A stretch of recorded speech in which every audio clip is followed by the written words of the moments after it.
Well, I just made the critical four cuts on the bottom of the legs. I still have one clamp on there because I'm not sure how I skipped one of the slats that wasn't glued, so it's drying up right now. But how did I make the cut? I was thinking of just multiple ways to do it. I was going to use a Japanese handsaw. I thought, let me sand it. I had that laser level. Here's what I ended up doing. So let me grab this and take it over to my table saw. But what I did was, I knew the top of the table was flat, and I knew I needed 24 inches from there to the bottom of the feet. So what I did is I put a sacrificial board there that was really tall. And if I tilt this on its side, what I was able to get then was I was able to put the top of the table against this board. But if you remember the legs, remember I tapered that one side, which was giving me issues.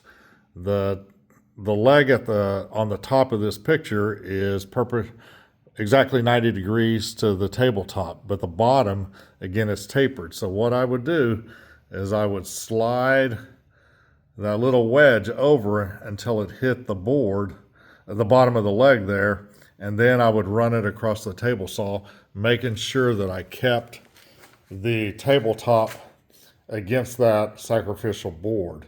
That ensured one thing, that the top of the table and the bottom of the foot are parallel to each other. And so if I was off slightly on the angle of those legs, it didn't matter because I would move this wedge over until it touched that leg, and I would just move it over until the tabletop was flush against that sacrificial board. Then I ran it across the table saw, and now when I set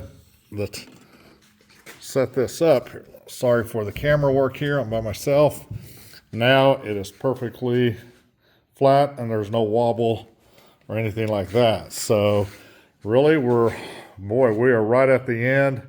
I put a little tiny chamfer on this top edge. I'm going to put a really large not chamfer, but a round over on it, and then do some extra sanding, obviously.